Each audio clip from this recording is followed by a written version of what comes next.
Well, my sincere apologies. I thought the session, which I wrote the schedule for, ended at 10:45. It really ended at 10:30. So we're slightly behind schedule, which is my fault, but we're completely fine because it's really all about just meeting each other and having time to speak with one another and also connecting with those who are online joining us.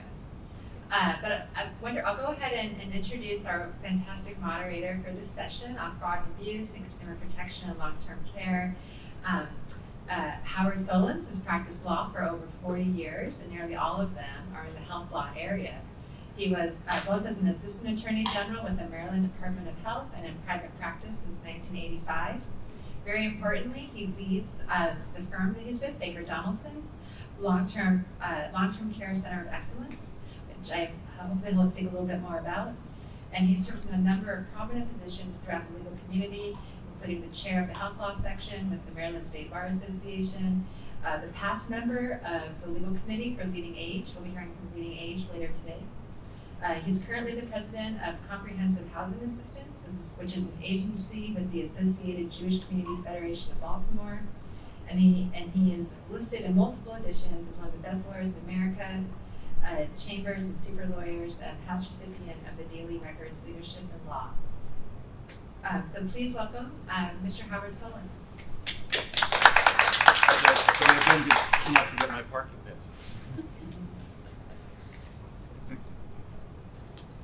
So we should have used what I do sometimes if I'm behind schedule. I'll just say, I used to call out a phone number and say, a woman will answer, it's my mother, she'll tell you all about it. And I'm going to introduce our panel as soon as I go virtual. I'm going to go to my backup. My computer went to sleep because it has such good security. Right. So just bear with me for a minute. I'm in good shape. I have a backup. Sure. All right, so we have a wonderful panel today. I'm going to introduce all the panel members all at once in order. Sarah Hall. Sarah is a white-collar criminal defense attorney and former federal prosecutor with the United States Department of Justice Criminal Division Fraud Section. She's currently a partner at Epstein, Becker, and Green in the D.C. office. As a former healthcare fraud prosecutor, she devotes a significant part of her practice to representing companies and individuals in civil and criminal healthcare enforcement matter, including the False Claims Act and state and attorney general investigations. Her healthcare clients include skilled nursing facilities, other long-term care facilities, pharmacies, medical practices, independent diagnostic testing facilities, medical consulting companies, doctors, and other licensed medical practitioners. For 7 years, she served at the Department of Justice Criminal Division's Fraud Section as a white-collar criminal prosecutor in the Securities and Financial Fraud Unit, now known as the Market Integrity and Major Frauds Unit. She investigated and prosecuted some of the most complex crimes on Wall Street. She served as a prosecutor on the highly successful Medicare fraud strike force and a significant experience prosecuting criminal healthcare fraud, money laundering, and kickback offenses. So welcome, Sarah. And I am thrilled that Bruce Lederman accepted my invitation. He is the president and chief executive officer of Charles E. Smith Life. It is one of the nation's largest single-site providers of elder care services. CSLC was founded in 1910, over 100 years ago, over 110 years ago, and offers housing, medical, and support services to 1,100 older adults in independent living, assisted living, and skilled nursing residences on a beautiful, and I've been there many times, 38-acre campus nearby in Rockville, Maryland. Prior to joining CSLC, Bruce was the Senior Vice President and Chief Strategy Officer for a nursing home management company. His experience in elder care also includes developing, owning, and managing skilled nursing centers, and is a former licensed nursing administrator. He is on the board of directors of the Health Facilities Association of Maryland and is a member of the board of directors of SAGE, the sole national organization that advocates on behalf of and provides services to LGBTQ older adults. In addition to his professional career, Bruce's experience in civic affairs is broad, and committees include Jewish Federation of Chicago, CJE Senior Life, the Human Rights Campaign, Jewish Federations of North America, leadership Greater Chicago and the Jewish Council for Public Affairs. He's originally from Chicago and received a Bachelor of Arts from the University of Illinois at Urbana-Champaign, and his law degree from DePaul University. He's a licensed attorney in the state of Illinois and is a resident of Chevy Chase. So welcome to Bruce. Arun. He has served as the Deputy Assistant Attorney General for Consumer Protection Demands, the branch of the United States Department of Justice. In that capacity, he leads DOJ efforts to enforce laws that protect Americans' health, safety, economic security, and identity integrity through criminal and affirmative civil enforcement actions across the country. He supervises defense of the FDA and other federal consumer protection agencies in district court litigation. He previously was the president of Investigating Group International and principal of the venture firm where he directed due diligence and corporate internal investigations and advised clients on risk and crisis management, corporate internal investigations. From 2015 to 2017, he was the chief of the Southern Division of the United States Attorney's Office for the District of Maryland. Arun was also a Deputy Associate Counsel in the Office of White House Counsel from 2012 to 2013. He initially joined the Department of Justice in 2007 as an Assistant U.S. Attorney in the U.S. Attorney's Office for the Western District of Tennessee. Before that, he worked as an Assistant District Attorney in the New York County District Attorney's Office and as an associate at the Cravath Swain firm in New York. He's a graduate of NYU, clerk for the Honorable Julia Smith Gibbons, the United States Court of Appeals for the Sixth Circuit. And so you just be a little bit louder, because people have a hard sorry. time. There we go. Perfect. Yeah, I think it's an angle thing as well. Okay. All right. Zach Shirley was appointed director of the Maryland Medicaid Fraud Control Unit in 2021. As director, he oversees a unit of 38 individuals investigating and prosecuting fraud in the Medicaid system, as well as the abuse and neglect of vulnerable adults in Maryland skilled nursing facilities and assisted living facilities. In its abuse and neglect practice, the food code weakness, Yeah, just a little close. addresses all forms of vulnerable adult victimization, including physical and sexual abuse, criminal neglect, and financial exploitation. He joined the Office of the Attorney General in 2019 as an Assistant AG. In that role, he focused primarily on civil enforcement, pursuing both failure of care cases as well as more traditional healthcare frauds. Under the Maryland Healthcare Fraud False Claims Act, prior to working with the MFCU, Zach was an attorney with a large international law firm where his work focused primarily on pharmaceutical compliance and vaccine litigation. So with that, thank you so much, and I'm going to turn it over to Sarah, and then I'm going to remember to turn this microphone on. Oh, right, yeah. Just the top part.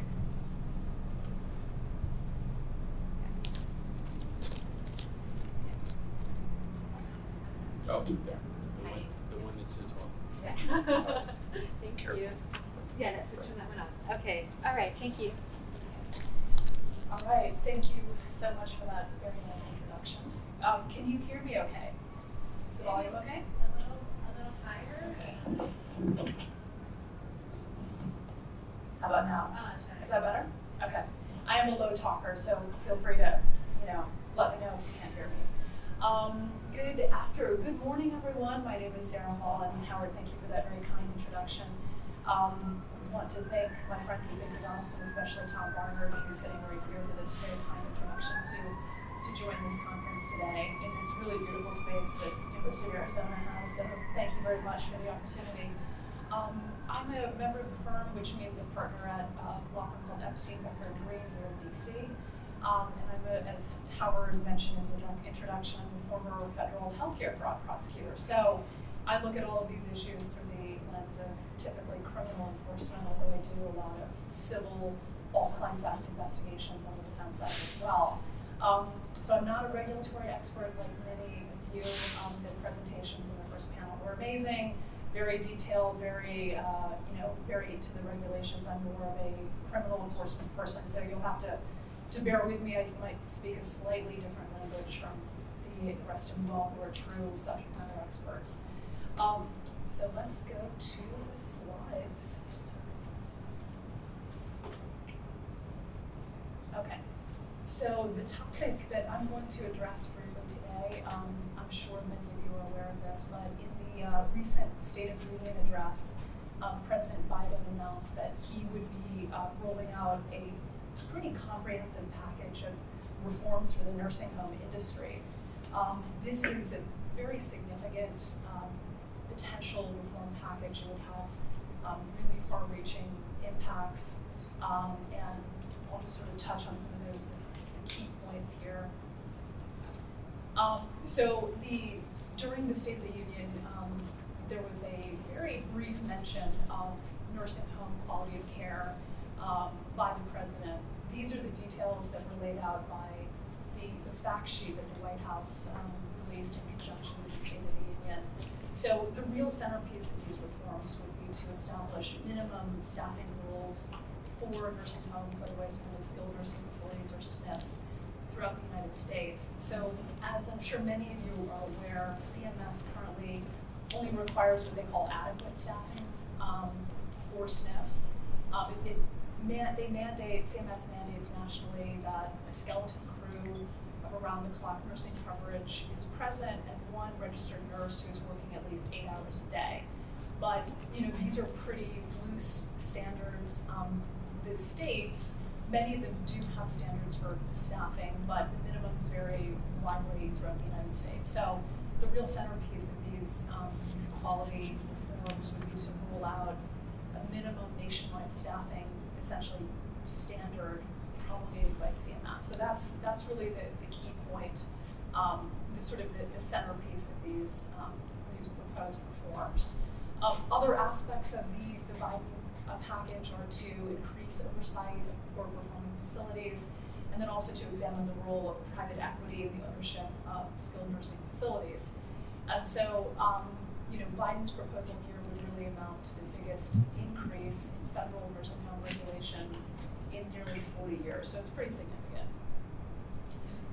So some of the quality issues that are at play, that are discussed by the president's fact sheet and discussed in articles and academic research. I'll just go through them sort of at a high level. A lot of commentators really identify the Medicaid funding as a problem because Medicaid is the primary payer for long-term care services, but it only covers about 70 to 80% of the actual costs of nursing home care. Other problems that the SNF industry faces are the increasing costs due to COVID-19, which mean infection control costs, personal protective equipment or PPE, COVID testing. These are all extra costs that the facilities in the industry really have to shoulder. Chronic staffing shortages made worse by COVID-19. This is really a problem that's hit the SNF industry worse than other care settings.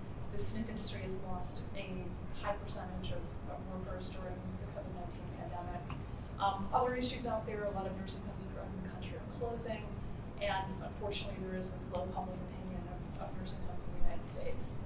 So some of the solutions that have been posited, that have been thrown out are, obviously get the federal government to pay more on the Medicaid reimbursement side. That would be a big ask, but that's pretty paramount in what can be done to improve the situation. Correcting public opinion. Correcting public opinion would also be linked directly to the facility's ability to hire.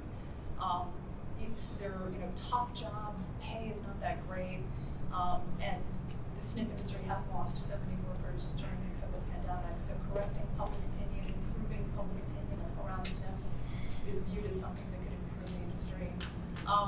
As part of the public opinion improvement, the industry has put out information saying essentially that in the decade prior to the pandemic, there were lots of improvements in the quality of care provided by SNFs that may not be terribly well known.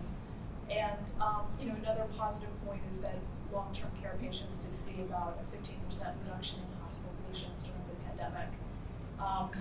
Obviously, the SNF industry was hit really hard with COVID deaths, both for employees and residents, but 60% or so of those deaths did take place prior to the vaccine being rolled out.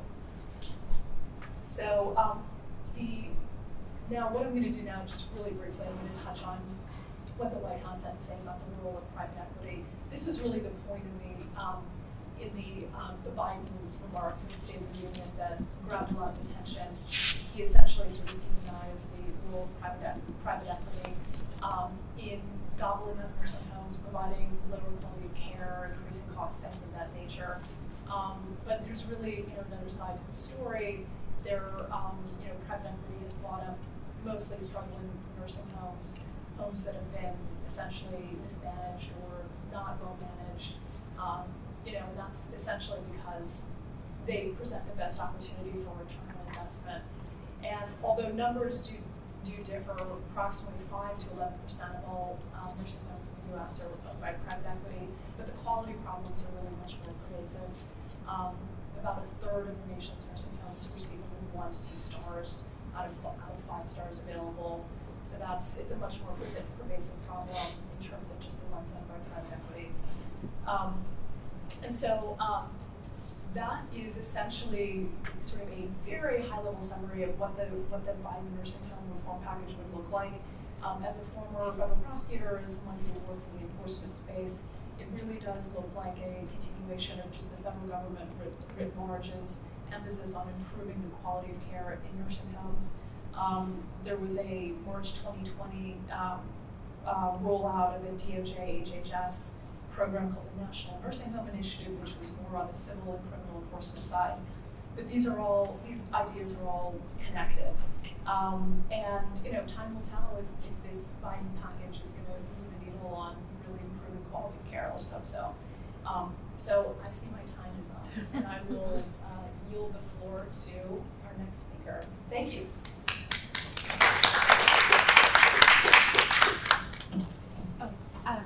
Bruce, before you start, did you want to adjust the podium? We had a request to it. Okay.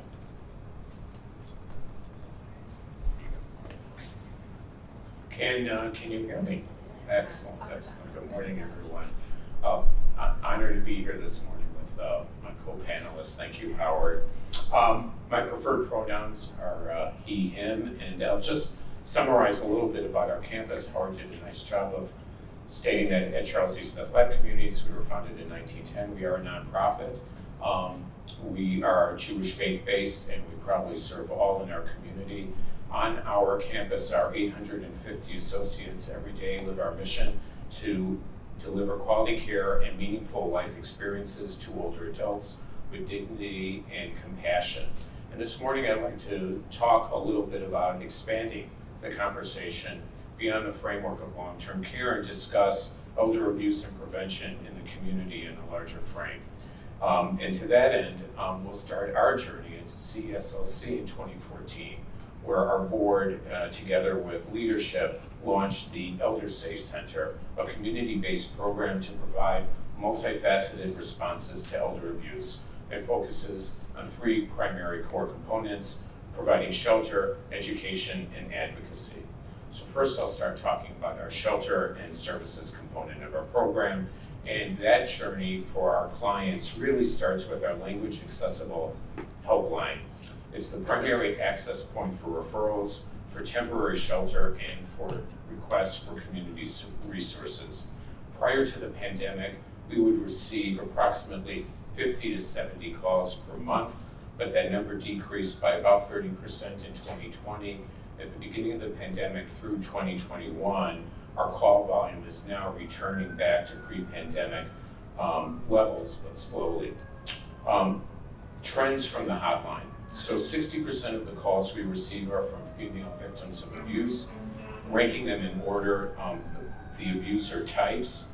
The primary abuser type are family members, being adult children, grandchildren, in-laws, and siblings. The next abuser type would be spouses, and then the third would be professionals, such as home care aides.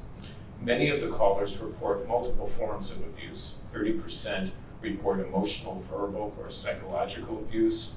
30% report financial abuse. 20% report physical abuse.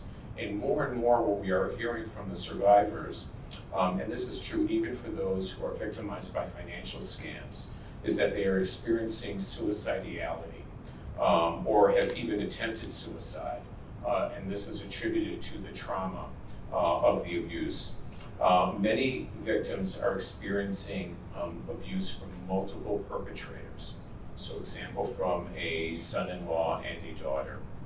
Our Safe Temporary Shelter program offers medical, therapeutic, and counseling services in our skilled nursing center, but also one of our independent living residences on campus to eligible older adults who are abused, neglected, or financially exploited. Since inception, we have sheltered 32 older adults. We are currently sheltering 3 older adults on campus as of today. The primary challenges to accepting shelter is that we do require that the client not have contact with the abuser. And this is often a very big problem for the victim. Additionally, as trivial as it may sound, having a pet is also quite often resourced as a limiting factor to accepting shelter. It's not that we will not accept the pet, but typically the client is no longer capable of taking care of the pet, and they are relying on the abuser to take care of their pet.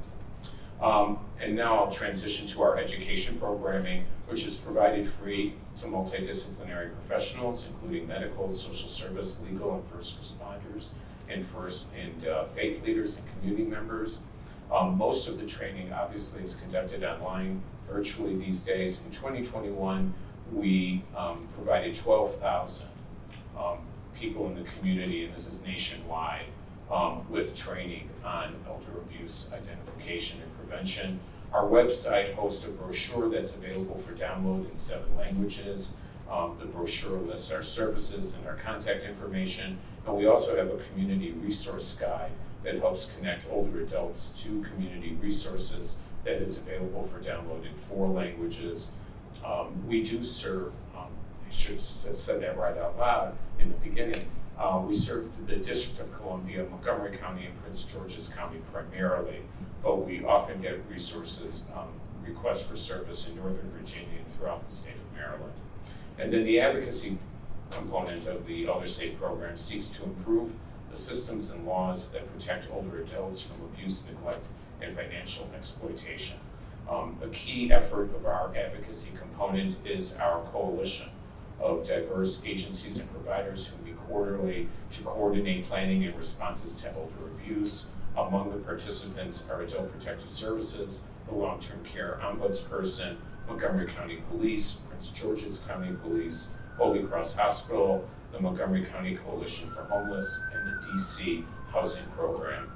And the other component of our advocacy program is our participation in something called the Spring Alliance, which is a network of elder abuse shelters and similar service models. We are nationwide, and the Spring Alliance shares resources and technical resources among its 15 members, who are mostly located, sadly, only in the Mid-Atlantic and Northeast primarily. One of the questions that was asked that we addressed as speakers was critical areas in need of further research or gaps in higher education. And I didn't have to think long on this question. Education on elder abuse needs to be incorporated in the core curriculum in graduate and professional degree programs and in certification programs that relate to delivering care and services to older adults. For those in the field, elder abuse and awareness prevention is really where domestic violence was 50 years ago in terms of awareness in the community. And with that, I'll conclude my remarks for now. Thank you.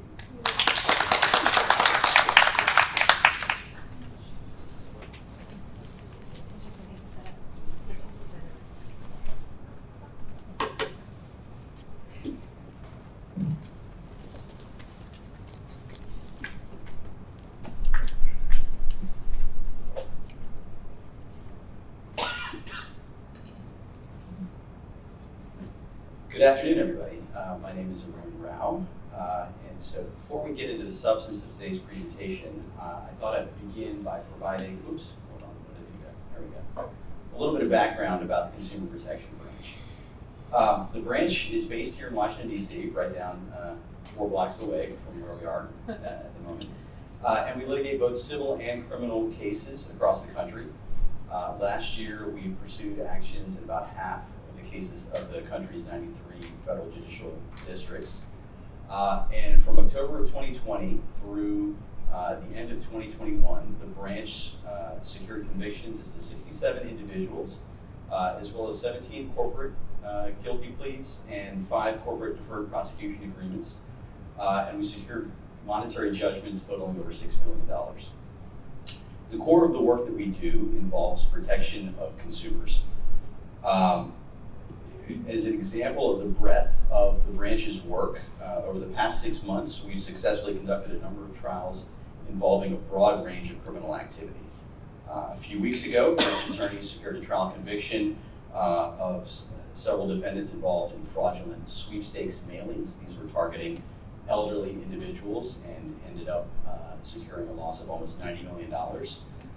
And last year, branch attorneys convicted a pharmacy owner for his role in a $174 million telemedicine scam. This was a fraud scheme, and the defendant ultimately was was sentenced to 14 years in prison. One of the unique things about the Consumer Protection Branch is that we have both civil and criminal authority.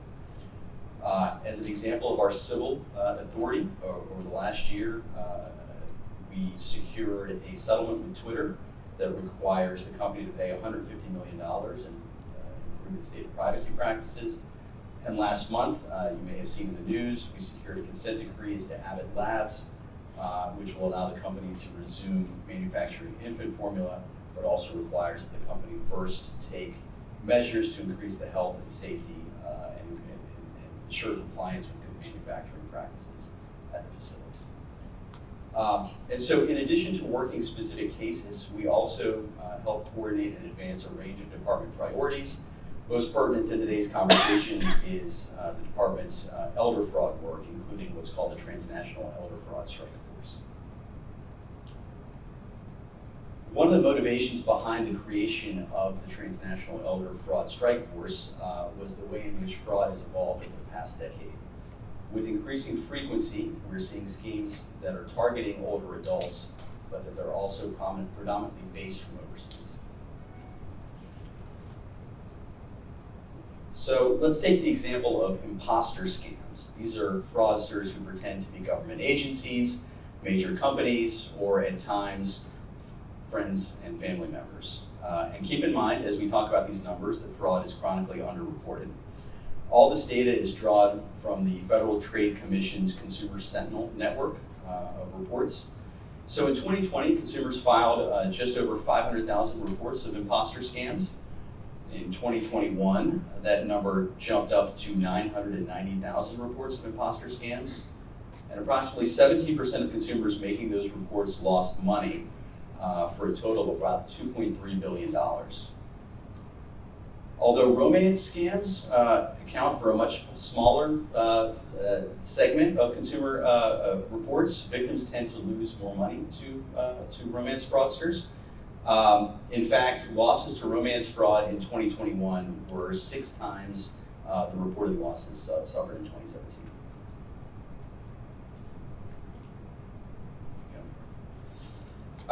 So fraud does not impact all generations equally. Younger people report losing money more often than older people, but when older people lose money, they tend to lose more than younger people for obvious reasons in terms of where the resources are held.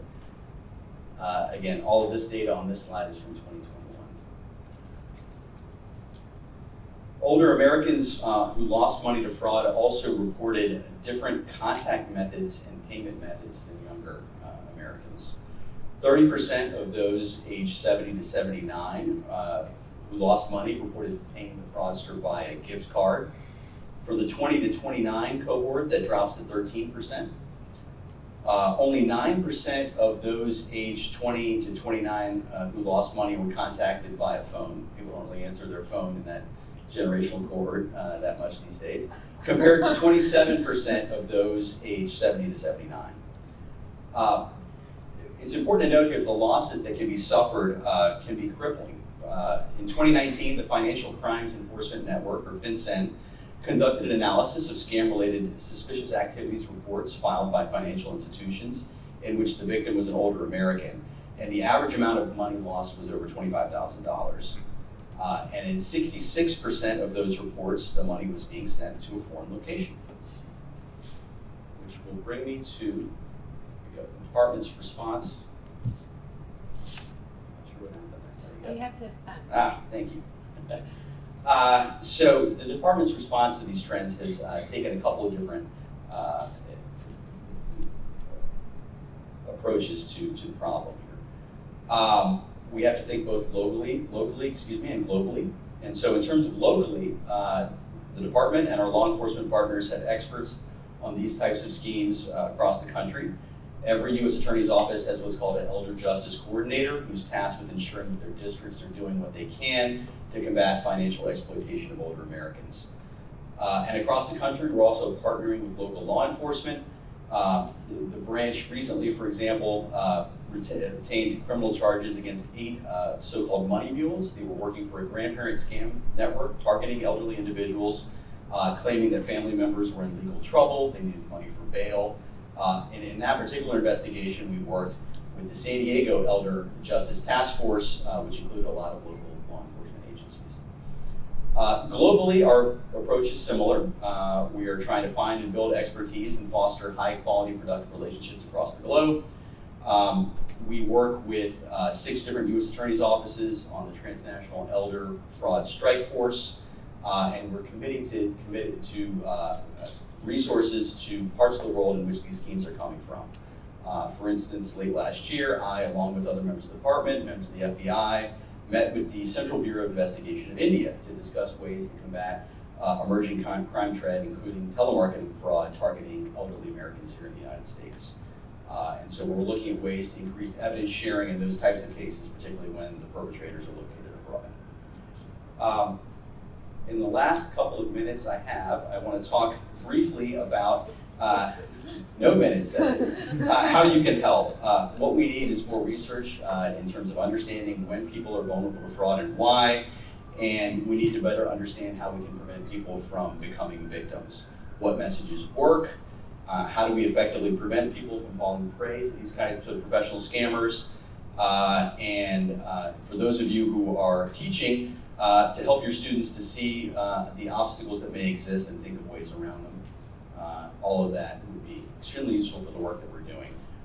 Here we have the Elder Fraud Hotline. If you or someone you know is a victim of elder fraud, we encourage folks to call this number. What makes this number different from other kinds of hotlines is that people who call are actually connected directly to a case manager who not only helps report the crime, but also can directly connect victims with the resources they need. So with that said, thank you so much.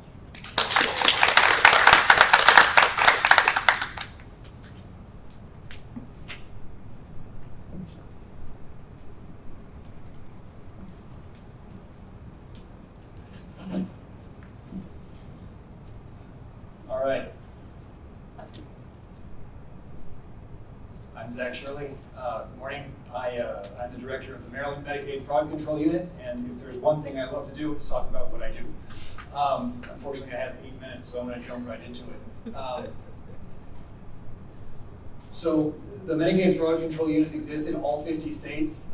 We call it the MFUCU for short. I say it's a great idea with a bad name, and besides the obvious, it's a bad name because it only incorporates about half of what we do. And when we talk about the history of the MFUCUs on the next slide, you'll see why. But elder abuse and neglect has been part of our mandate since the very inception of the Medicaid Fraud Control Units. It's just not incorporated into the name. So we're going to talk briefly about where the MFUCUs came from. We'll talk about the strike force approach that we use to address elder abuse and neglect, and I'm going to hit on just a couple of issues that we see coming to the fore. So a long time ago in the mid-70s, New York decided that they were going to assign a special prosecutor. They were going to look at the nursing home industry and primarily because they thought there was a lot of fraud going on. And what they found out was, yes, there's a lot of fraud going on, but because of that, there's also rampant abuse and neglect, right? Because the money is being funneled into the pockets of the owners of the nursing home is not getting used to take care of the residents. So very quickly, the mandate of the special prosecutor became find fraud and also address abuse and neglect. It worked so well in New York that Congress decided maybe it should work everywhere else. And so they made it optional for the states to set up very similar units, and they said they'd pay for it. A lot of states did. A few years later, it turned out it worked so well in all those other states that Congress made it permanent, and about 20 years later, they said, you know what, you don't have a choice anymore. Everyone has to have a mafuku, unless you've got a really good excuse, and as of 2 years ago, there is no state with a good excuse. So regardless of where you are listening from, your state does now have a Medicaid fraud control unit. And the job of the Medicaid fraud control unit is to investigate and prosecute fraud in the Medicaid system, but also to investigate and prosecute abuse and neglect of vulnerable adults. So, as I mentioned, the feds pay for the mafukus to exist. They fund about 75% of our operations. The state kicks in for the other quarter. We utilize this strike force setup as they did in New York because it worked so well, and because it worked so well, the feds now mandate that we be set up this way. We have to use the strike force approach. We do address, like I said, Medicaid fraud and abuse and neglect of vulnerable adults, and then more recently, because we do a lot of provider investigations, we were sort of at the forefront of the opioid crisis, so we also do pill mills. The point, or the strike force method, what that really means is that we have very specialized roles and very specialized people. They come to us with experience in this field. So we have 8 attorneys who head up our teams.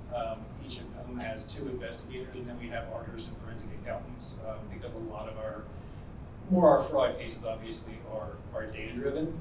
So we have a lot of people who can torture data till it tells us what we want to hear. In terms of things that I see more recently, I thought the first thing I would talk about is COVID's impact. We really noticed a drop off in referrals, right? Like I mentioned, we have 8 teams, so we are very reliant on people calling us and telling us what they're seeing in the field. And now, whether that's regulators or family members who went to see grandma and didn't like what they saw, we're dependent on that because we don't have enough personnel to be out there in the field. When COVID came along, it did 2 things. First off, it really kind of shut the door to a lot of the eyes that we were using. Right? There was a lot more restricted access, and so we saw a drop off because people couldn't see what was going on inside the nursing homes.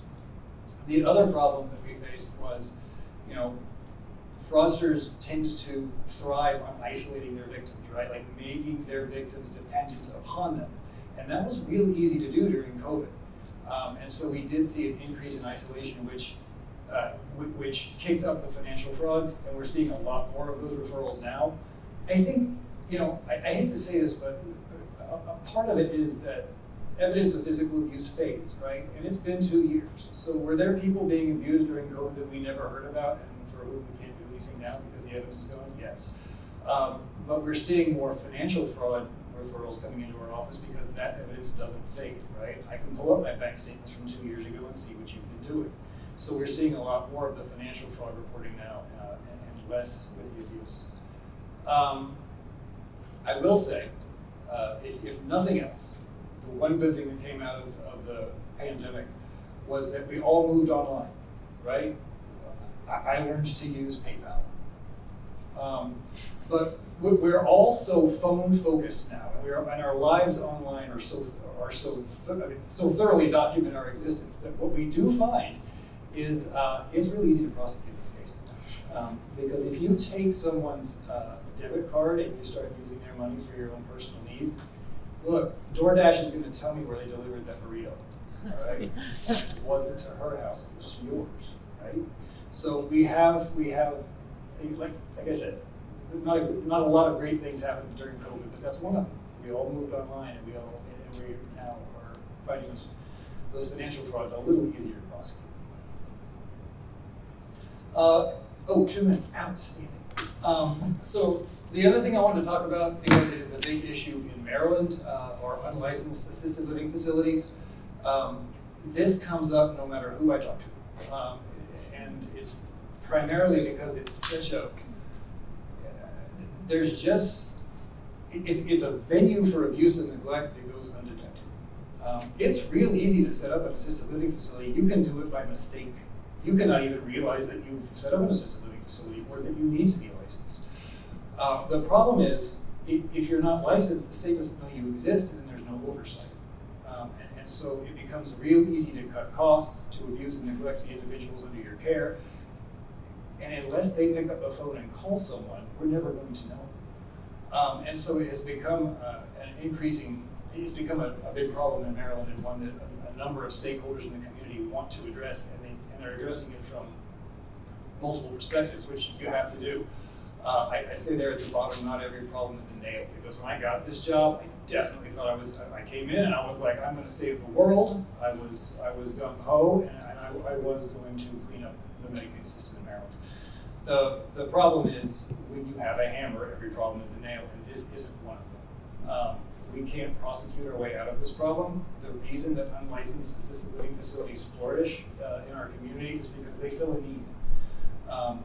And it has much to do with more expansive societal ills than I have the tools to fix. And so it's going to take this sort of multifaceted approach where everyone sits down and brings to the table what they can do, and we work together to fix it.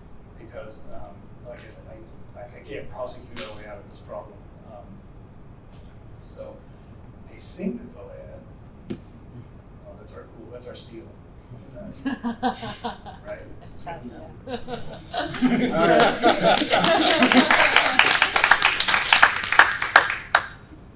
We have 10 minutes. I can't order dinner in 10 minutes.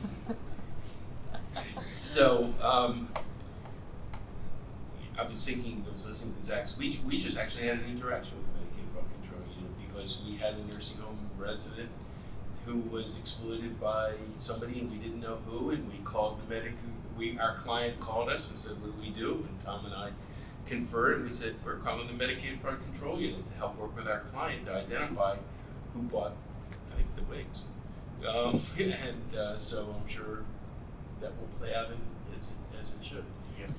But so I did want to throw one question out, and that is something that we talked about a little bit in preparation for this.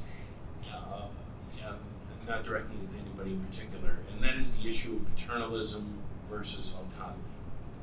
Because, as the child of aging parents and the aging person myself, and we all what baby boomers want what they want when they want it, and they don't like people to tell them those things. But sometimes, so can we speak about the issue of enforcement and protection versus freedom? And what's the difference between responding to a romance scam and buying something you don't need on QVC at 2 o'clock in the morning? Anybody want to speak to that, or you Here, I'll get a second. Well, I'll give a response now to a bit of a twist to that. So the individuals who accept shelter have made their decision on agency. I think one of the interesting phenomena that we have seen in Montgomery County is that among especially physicians, even though there is a mandatory reporting act, they won't report the incident. And this gets to perhaps the flip side of paternalism, that the older adult actually is not being heard, or is not being heard in an appropriate setting. I know one of the educational programs we do often with hospital discharge planners is that you'll find that the older adult is being interviewed with the abuser in the room. And a failure to recognize the agency of the older adult, right? That they can answer on their own rather than having to go through an interlocutor. I think that's a really great comment, and I think it's a balance. There's no right answer. As I sometimes say to younger attorneys in the office, when they're questioning something, stupidity isn't illegal. you know, but there's a line. And that leads to the second question, and I think Arun had a bit of data on this, and that is the issue of, I think it's easy to think of the risk as being posed by outsiders. And I think Bruce's data was really interesting. It comes up in nursing homes where the Social Security money gets diverted away from the cost of care and instead gets sent to somebody for liquor and cigarettes or something else, which, you know, I've seen more than a few times. So can anybody speak to the issue of kind of intimate partner relationships versus objectives of kind of outside unrelated predators?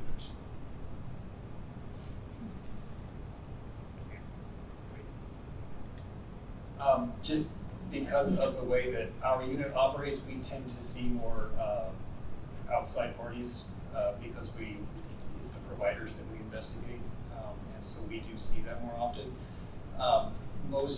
I guess within the past year, the federal government expanded the mandate of the Medicaid fraud control units to where we're now allowed to investigate family members who defraud people under their care, and that was new, right? So 2 years ago, if you had asked me that question, I would have said it's 99.5% institutional, right?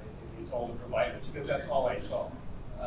Now that we've expanded that or we have that expanded mandate, people are calling in with a little wider variety, and so we are starting to see family members defrauding